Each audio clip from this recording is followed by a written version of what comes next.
My grandfather died in April, alone in the cabin where he had lived for the last 20 years of his life. The cabin sat on a small parcel of private land in the Cataloochee Valley on the North Carolina side of the Great Smoky Mountains, built by his father in the 1930s before the federal government turned everything around it into a national park. The family kept the cabin through a lifetime lease, which meant the land reverted to the Park Service when the last Harlan with rights to it passed away. That was Hollis, my grandfather, 84 years old, retired National Park Service trail worker, a man who spent over 30 years walking the backcountry of the Smokies, maintaining trails and clearing blowdowns and learning the mountains the way some people learn a language, fluently and with a love that went deeper than words could carry. My name is Desmond Harlan. I am 27 years old. I work as a surveyor for a land management company in Knoxville, Tennessee. I grew up spending summers with Hollis in that cabin, and those summers were the stable center of a childhood that did not have much other stability. My parents divorced when I was young. The cabin was the one place that never changed. Hollis taught me to hike before I could ride a bicycle. He taught me to read the weather by the way the mist moved on the ridges, and to navigate the backcountry by the shape of the drainages and the direction of the creek flow. By the time I was 12, I could walk 10 miles of mountain trail alone without a map and find my way back before dark. The mountains shape me. I am comfortable in remote terrain the way most people are comfortable in their living rooms.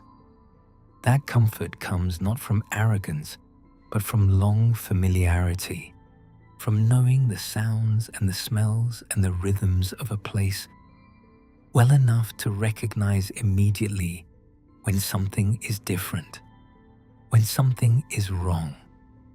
6 months after Hollis died, in early November, I drove from Knoxville to Cataloochee to clean out the cabin. The Park Service had given me 30 days to remove personal belongings before the structure reverted to federal property. This was my last trip. After this weekend, the cabin would no longer belong to my family.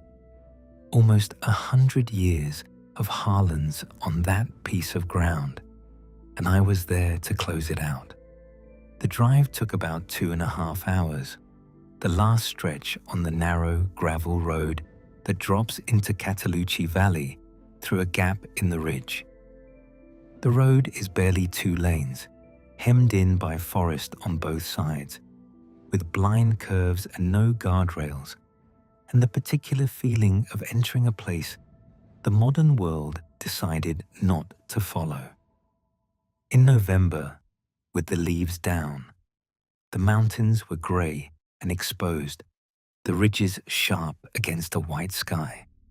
The valley itself is a long, flat bottom between the ridges, with the old homesteads and the white clapboard church sitting in the fields like relics of a community that packed up and left 90 years ago, which is exactly what they are. Hollis's cabin was not in the valley proper. It was up a side drainage, about 1.5 miles from the main road, on a steep track that was barely passable by vehicle. The cabin sat in a small clearing on a bench of land above the creek, surrounded by old-growth hardwoods and hemlocks that towered over the roof and made the clearing feel like the bottom of a well, even in the middle of the day. One main room with a loft, a wood stove, a sink with a hand-pumped water, a covered porch that looked west down the drainage toward the valley, the accumulated belongings of a man who lived simply and alone and in the company of mountains for 2 decades. I arrived in the mid-afternoon and began sorting through his things. Most of it was practical: tools, cookware, clothing, firewood supplies. Hollis was not sentimental about possessions. But in the loft, in a wooden trunk I recognized from childhood, I found something I was not expecting. A bundle of letters held together with a rubber band addressed to me. There were 7 of them. Each envelope was sealed, each one bearing my address in Knoxville, in Hollis's careful handwriting. They were dated over the past 3 years of his life. He had written them, addressed them, and kept them. He never sent a single one. I sat on the edge of the loft with the bundle in my hands, and I felt the particular grief of finding words that a dead man wanted you to have, but could not bring himself to deliver. Then I opened the first letter. It was dated about 3 years before he died. It began, "Desmond, I have been meaning to tell you some things about these mountains that I should have told you when you were younger. I did not because I was not sure you were ready, and because I was not sure the telling would do more good than harm. I'm writing them down now because I am getting old and I do not want to leave without passing this along to someone. You are the only person in the family who loves this place the way I do, and that means you are the only one who will believe what I am about to say." The first letter described a specific area of the backcountry, a high ridge called Balsam Corner, about 4 miles from the cabin by trail. Hollis wrote that in 30 years of trail work, Balsam Corner was the one place in the park where he consistently felt that something was wrong. Not dangerous the way a cliff edge is dangerous, or a bear encounter is dangerous. Wrong in a way that had no visible source. He wrote that the feeling was strongest in the late afternoon, when the mist was heavy and the light was failing, and that it was localized to a stretch of about a 1/4 mile along the ridge, where the spruce forest was particularly dense and the rhododendron formed a solid wall on both sides of the trail. He wrote that the feeling was not fear exactly, it was awareness. The sensation of being observed by something that was very close and very still and very interested in his presence. He wrote that every animal in the area seemed to know it too. No birds sang on that stretch of ridge. No squirrels moved in the canopy. The forest there was silent in a way that had nothing to do with elevation or weather or season. It was silent, the way a room is silent when someone is standing behind you and you have not turned around yet. I read the remaining letters that evening, sitting by the wood stove with the November dark pressing against the windows and the cabin creaking in the cold, the way old wood does when the temperature drops. The second letter described an experience Hollis had on Balsam Corner in the early 1990s. He was clearing blowdowns from the trail after a storm, working alone, which was common for maintenance crews in the remote sections. The mist came in heavy and dropped visibility to about 20 feet. He heard movement in the rhododendron to his right, parallel to the trail, pacing him as he worked. Not an animal. The movement was too steady, too deliberate, and it maintained a consistent distance of about 30 feet without ever showing itself through the dense undergrowth. Hollis stopped. The movement stopped. He took a step. It took a step. He stood still for 5 minutes. It stood still for 5 minutes. Then the mist shifted, and for a brief moment, the rhododendron thinned, and he could see deeper into the understory than he usually could on that stretch of ridge. He saw something standing among the trunks. Tall, dark, upright, motionless. Not a bear, not a person. Something that stood the way a person stands, but with proportions that were wrong, too tall and too narrow, and with a stillness that was not the stillness of an animal frozen in alarm. It was the stillness of something that was exactly where it intended to be, doing exactly what it intended to do, which was watching him. The mist closed again. Hollis gathered his tools and walked back down the trail to the valley. He did not run. He wrote that running felt wrong, that whatever was in the rhododendron was accustomed to things that ran, and that not running was the correct response, though he could not explain how he knew that. The third and fourth letters described other encounters, not Hollis's own. These came from trail workers and backcountry rangers who had shared their experiences with him over the years, trusting him because he was the kind of man other men confided in when they had seen something they could not explain. The accounts were remarkably consistent.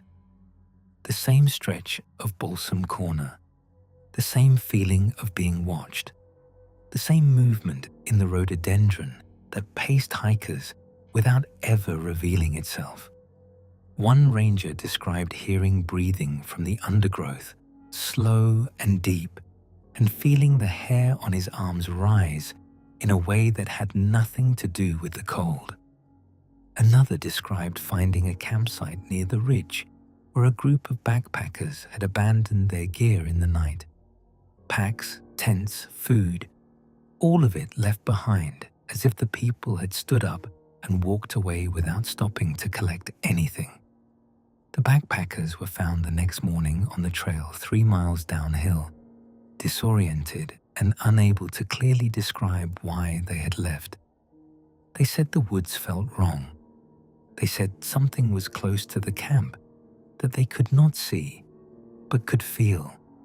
And the feeling had become so unbearable that they walked out without packing, because staying 1 more minute was not possible. The fifth letter was different. In it, Hollis described a conversation he had with a Cherokee elder named Birch Cowan, a man he had known for decades through their overlapping work in the mountains.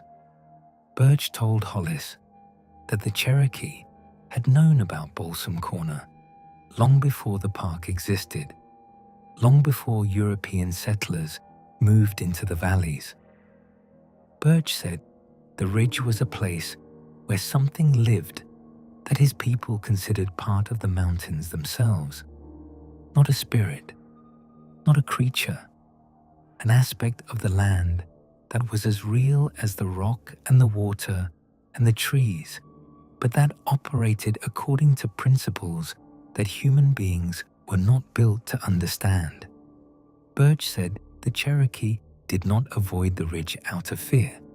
They avoided it out of respect, the way you give space to something that is older than you and more powerful than you, and does not owe you an explanation for its existence.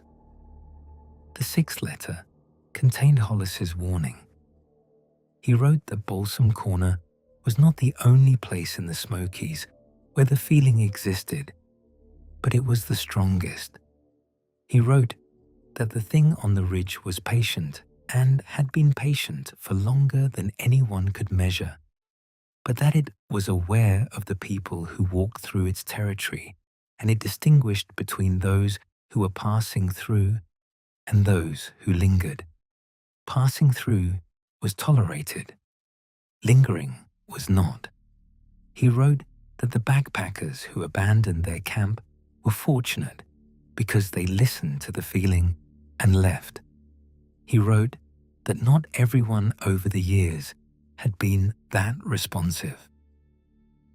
The seventh letter, the last one, dated about 4 months before he died, was short. It read, "Desmond, I have made my peace with this mountain and what lives on it. I do not pretend to understand it. I have spent 30 years in these woods, and the only thing I know for certain is that the mountains are not empty. They have never been empty. The mist is not just water. The silence is not just absence. There is something here that was here before us and will be here after us, and the best thing we can do is respect it and pass through quickly and not look too hard at the spaces between the trees where the rhododendron grows thick and the light does not reach." He closed the letter. "If you go to Balsam Corner, and I suspect you will because you are like me, and you cannot leave a thing alone, go in the morning. Go when the sun is high and the mist is thin. Do not go in the afternoon. Do not go when the clouds are low. And if you feel it watching you, do not stop walking. Keep your pace and keep your eyes on the trail and come back down to the valley before the light starts to change. Whatever you do, do not be on that ridge when the mist comes in." The next morning, I drove out of the valley and south to Delwood, in the Maggie Valley area, to see a woman named Faye Sutton. Faye was a retired park ranger who had worked with Hollis on trail crews for over 15 years.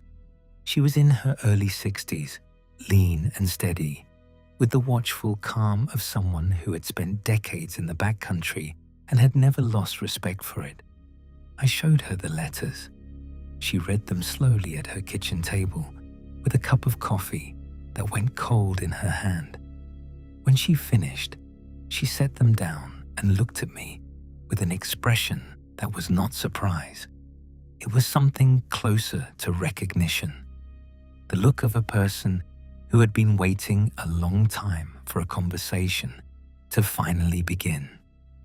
She told me the letters were accurate. She said every long-time backcountry employee in the Smokies knew about Balsam Corner. Not all of them had direct experiences, but all of them knew the reputation. The Park Service did not discuss it officially.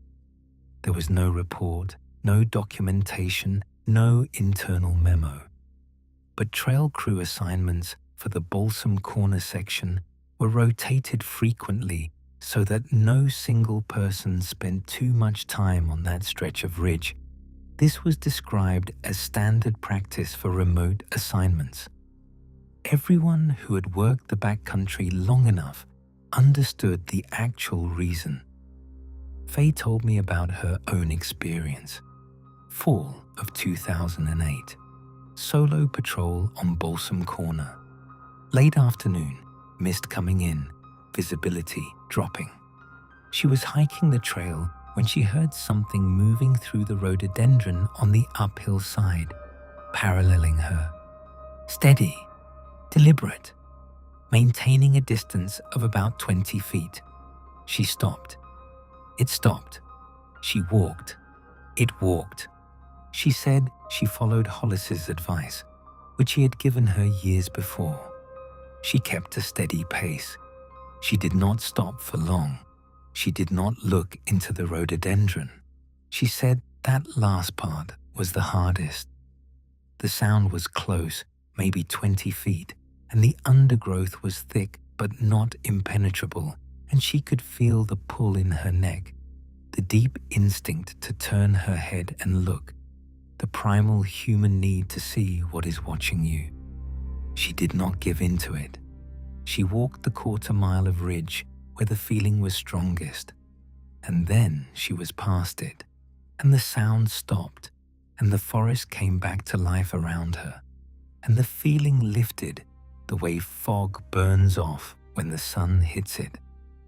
She said she never went back to that section alone. She said Hollis returned many times because it was his job, and because he was the kind of man who believed that understanding was better than fearing. She said Hollis never found understanding. He found coexistence. He learned the boundaries and he respected them, and whatever lived on that ridge allowed him to pass because he did not push. That afternoon, I drove to the Qualla boundary, the reservation of the eastern band of Cherokee Indians that borders the southern edge of the park. I found Birch Cowan at his house on a hillside above Soco Creek. He was in his mid-70s, a quiet man with deep-set eyes and the unhurried manner of someone who measures the world in generations rather than years. He was not surprised to see me. He said Hollis told him years ago that I would eventually come asking about the ridge. Birch told me that the Cherokee name for the area that includes Balsam Corner translates roughly to the place where the mountain watches. He said this was not poetry and it was not metaphor. He said the Cherokee understood certain locations in the Smokies as places where the boundary between the physical landscape and something older became thin. Not supernatural, natural, completely natural, but a part of nature that human senses are not equipped to fully perceive, the way your ears cannot hear certain frequencies that are nonetheless real and present and constant. He said the thing on Balsam Corner was not a creature. It was not a spirit in the way outsiders understood spirits. It was the mountain paying attention. He said that certain ridges, certain drainages, certain ancient forests were places where the accumulated age and weight and life of the land had produced something that functioned like consciousness, not human consciousness, something older and slower and incomprehensibly vast, something that perceived the things moving through it the way a river perceives a stone dropped into its current, not with thought, but with a response that was indistinguishable from intention. He said the Cherokee gave these places space. They passed through when necessary, and they did not camp, and they did not linger. He said this wisdom was not superstition. It was observation accumulated over centuries. People who lingered in those places came back changed. Not harmed, changed. Quieter, more watchful, carrying a weight behind their eyes that did not lift, as if they had been seen by something too large and too old to look at directly, and the seeing had left an impression that could not be erased. Birch told me the same thing Hollis wrote in the letters. Pass through quickly. Go when the light is strong. Do not be on the ridge when the mist is heavy, and do not try to see what is watching you. He said it was not hiding. It was simply too large to perceive the way you perceive a tree or a bear or another person. You feel it the way you feel weather.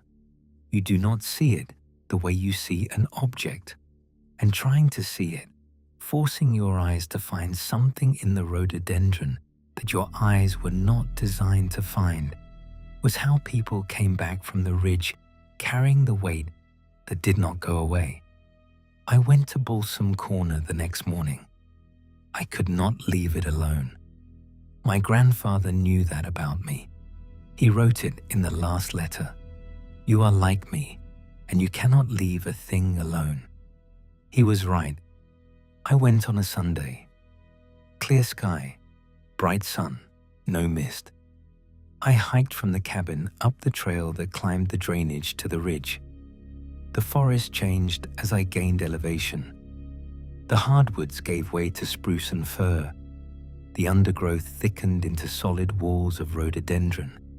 Waxy dark green leaves and twisted trunks forming a barrier on both sides of the trail that blocked every sightline beyond 10 or 15 feet. The canopy closed overhead. The light dimmed, even with the sun out, even with the sky clear above the trees. The spruce forest on the high ridges of the Smokies has its own light, its own atmosphere, a permanent green twilight that exists independent of the weather outside.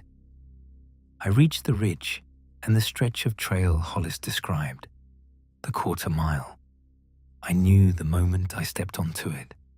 The feeling arrived immediately, not gradually, not building over distance. It was like stepping through a doorway. One step, I was hiking a trail in a quiet mountain forest. The next step, I was inside something. The air changed. The silence arrived. Not the silence of an empty forest, but the loaded silence of a space that was holding still.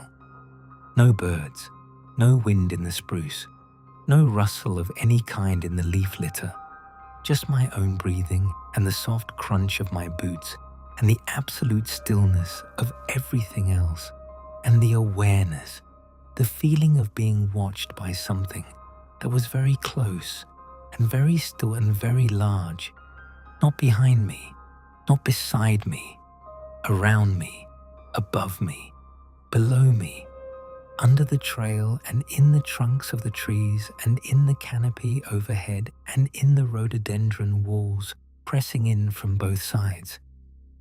As if the mountain itself had narrowed its attention to the small, warm thing walking along its spine, the way a person focuses on a fly that has landed on the back of their hand, not with alarm, not with hostility, just attention, pure, patient, total attention. I walked. I kept my pace steady. I kept my eyes on the trail. I did not look into the rhododendron. Then I heard it. Movement in the undergrowth to my left. The sound Hollis described. The sound Faye described. Something moving through the dense rhododendron parallel to the trail, matching my pace, maintaining a distance of about 20 feet. Each step was deliberate, placed with care, with a weight that compressed the ground in a way I could hear clearly in the silence. Not an animal's careless movement through brush. Precise, intentional. The footfalls of something that was walking beside me on purpose. I did not stop. I did not look. I walked the quarter-mile of ridge, with the sound pacing me through the rhododendron, and the silence pressing in from the canopy and the weight of that vast, patient awareness surrounding me from every direction. It took about 8 minutes, 8 minutes that felt like an hour. Then I was past it. The feeling lifted. The sound stopped. A bird called somewhere in the spruce above me, a thin, clear note that broke the silence like a stone breaking the surface of still water. The wind returned. The forest became ordinary. The world settled back into the version of itself that I recognized. I stopped on the trail and stood still and breathed. My hands were shaking. My shirt was soaked through with sweat, despite the cold November air. I felt like a man who had been holding his breath underwater for a very long time and had just been allowed to surface. I turned around and hiked back the way I had come. When I reached the quarter-mile stretch again, the feeling returned. The silence descended. The movement began in the rhododendron to my left, matching me step for step. I walked through it a second time, steady, eyes forward, following my grandfather's instructions with a discipline that came from somewhere deeper than my own courage. I made it through, and the feeling lifted again, and I continued down the trail to the drainage and the cabin and the valley below. That was 3 weeks ago. I am back in Knoxville now. I finished clearing the cabin that afternoon. I locked the door for the last time and left the key under the mat for the park service and drove down the gravel road out of Catalucci with the valley growing smaller in my rearview mirror until the road curved through the gap in the ridge, and it was gone. I still go to the Smokies. I hike the backcountry on weekends when the weather is clear. I walk the trails my grandfather maintained, the ones he spent 30 years keeping open so that people could move through the mountains safely. I carry the letters in my pack, not to read them again. I have them memorized by now.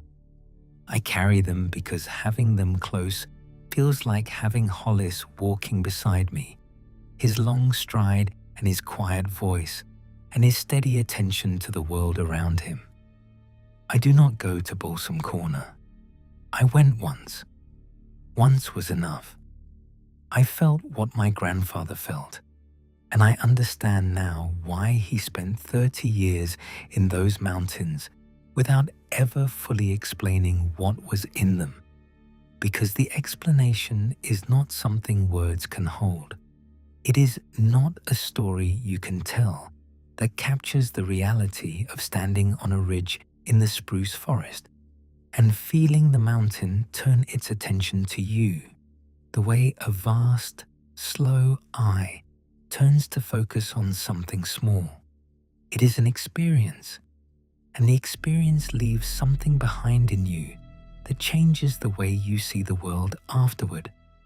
Not because the world has changed, because you now know that the mountains are not just rock and trees and water and mist.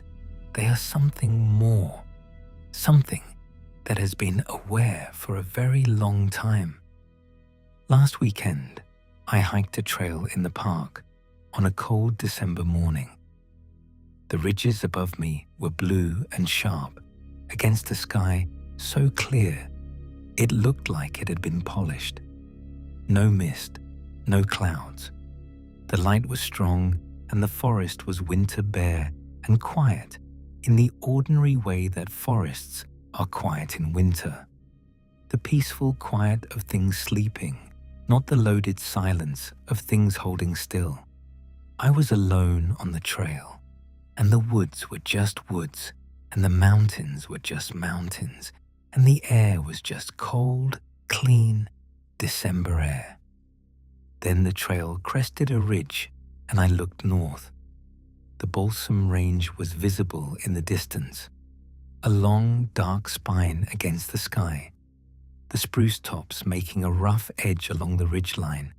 It was miles away, far enough that the trees blurred together into a single dark mass, far enough that no sound from that ridge could possibly reach me. But I felt it, faint, diluted by distance, but unmistakable. A whisper of that awareness, that vast, patient attention, reaching across miles of cold mountain air. Not a threat, not a summons, just an acknowledgement, a recognition. The way you might glance across a crowded room at someone you know, not to communicate anything specific, just to confirm that they are there and you are here, and the connection between you has not been broken. The mountain knew I was in the park. The mountain remembered me. I stood on the ridge for a moment and I let the feeling rest against me. It was not unpleasant. It was not frightening. Not at that distance. Not with the sun high and the sky clear and the world bright and ordinary around me. It was almost gentle. The lightest possible touch of something enormous reaching out from the high ridges where the spruce grows thick and the mist lives and the rhododendron closes over the trails like a tunnel, reaching out just far enough to say, "I know you are here." Then I turned and walked downhill, back toward the trailhead, back toward my truck and the highway and the city. I walked at a steady pace. I kept my eyes on the trail. I did not look into the spaces between the trees where the undergrowth grew thick and the light thinned. My grandfather taught me that. Keep walking. Do not linger. Respect what you cannot understand and pass through its territory quickly and carry the knowledge of it quietly, and do not try to put a name on something that is older than names. The mountains are not empty. They have never been empty. The mist is not just water. The silence on the high ridges is not just absence. There is something in the Smokies that was there before the Cherokee, and before the settlers, and before the park, and before the trails. Something that is woven into the rock, and the roots, and the ancient spruce forests that cling to the spines of the ridges in the clouds. It does not need to be understood. It does not need to be named.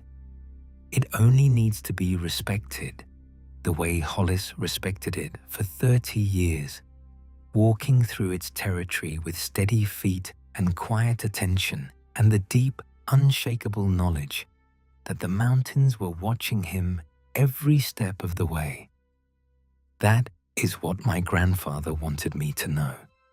That is what the letters were for, not to frighten me, not to keep me away, to make sure that when I walked those ridges, I walked them the way he did, with respect, with awareness, with the understanding that I was a guest in a place that was older than I could imagine, and that the host was patient and vast and always, always paying attention. I carry that knowledge with me now. It does not weigh me down. It grounds me. It reminds me every time I step onto a trail in the Smokies that the mountains are alive in a way that goes beyond biology and ecology and everything I learned in school. They are alive the way Birch described, aware, present, watching. And as long as I keep walking and keep my pace and pass through their territory with the quiet respect that my grandfather spent a lifetime practicing, they will let me pass, the way they let Hollis pass 1,000 times over 30 years, through the mist and the silence and the deep green dark of the high ridges where something old waits and watches and has all the time in the world.